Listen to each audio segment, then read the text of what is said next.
Quand on regarde dans le livre des Nombres, toutes les règles qui concernent les prêtres, toutes les règles qui concernent les Lévites et toutes ces personnes qui sont consacrées pour le service de Dieu, on pourrait peut-être les jalouser ou croire que Dieu choisit quelques personnes pour son service et que les autres en seraient exclus. Et peut-être qu'aujourd'hui, on peut voir des gens qui nous parlent de leur appel, qui nous disent que Dieu les a appelés pour le service, et à côté les regarder et se dire, il doit y avoir quelques personnes qui sont choisies, et nous alors, et nous on fait quoi? On va lire un verset dans Nombres chapitre 6, et on va lire les 2 premiers versets, et dans ces versets, il y a la réponse à notre question. L'Éternel parla à Moïse en ces termes, dit aux Israélites, lorsqu'un homme ou une femme se consacre d'une manière spéciale à l'Éternel en faisant le vœu de consécration, et s'ensuit toute une description de ce qu'il a à faire. Et c'est le vœu du naziréat qui est décrit ici. Qu'est-ce que ça veut dire? Ça veut dire que même si Dieu donne des instructions aux prêtres, les descendants d'Aaron, et aux Lévites, les descendants de Lévi, et qu'il leur dit qu'il les a choisis pour le service, il donne la possibilité à chaque membre, à tout membre de son peuple, à tout membre de ce peuple d'Israël, de se consacrer à lui.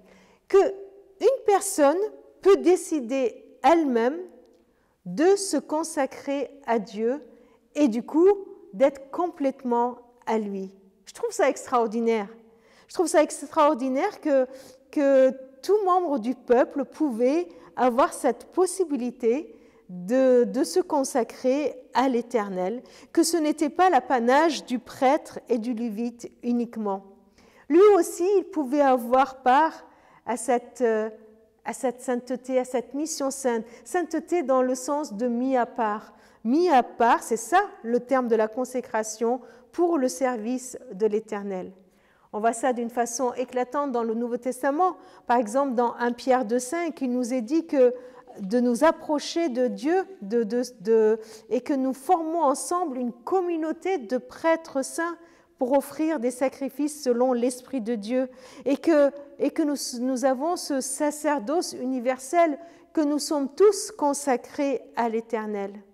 Et en même temps, il y a cette invitation d'exprimer à Dieu que nous voulons lui être consacrés. Est-ce que tu es sensible à cela? Est-ce que ça vous touche de vous dire que vous pouvez dire à Dieu aujourd'hui même, Seigneur, j'accepte d'être consacré à toi, d'être complètement à toi. Et puis à la fin du chapitre 6, il y a quelque chose d'extraordinaire qui est proposé à Moïse. Et dans le verset 23, il nous est dit, parle à Aaron et à ses fils et dit, vous bénirez ainsi les enfants d'Israël et vous leur direz, que l'Éternel te bénisse et qu'il te garde, que l'Éternel fasse luire sa face sur toi et qu'il t'accorde sa grâce, que l'Éternel tourne sa face vers toi et qu'il te donne la paix. C'est ainsi qu'ils mettront mon nom sur les enfants d'Israël et je les bénirai. Je trouve ça très intéressant que cette bénédiction se trouve à la fin du chapitre 6 qui nous explique comment être consacré à l'Éternel avec ce vœu du naziréat. Pourquoi c'est intéressant? Parce que ça montre aussi que le but de toute consécration est de bénir les autres. Vous bénirez ainsi les enfants d'Israël.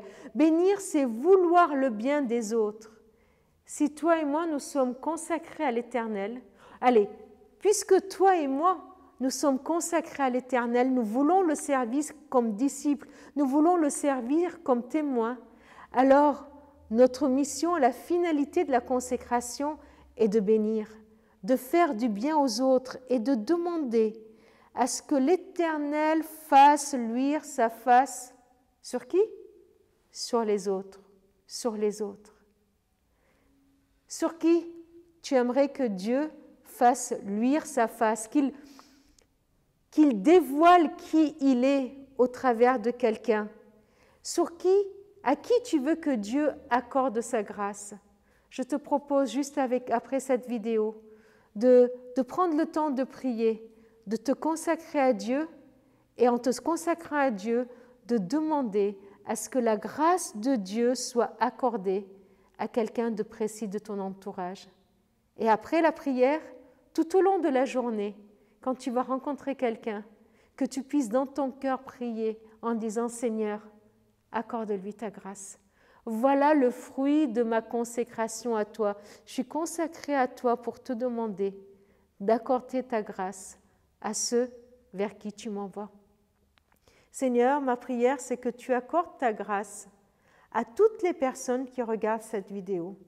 Moi, je ne les connais pas, je ne sais pas si elles sont dans la voiture, dans leur maison, dans leur chambre, dans leur salon, mais toi, tu les connais et tu les vois maintenant. Et je te prie, Seigneur, d'accorder ta grâce sur cette personne qui regarde cette vidéo, de faire luire ta face sur elle et de la bénir richement. Amen.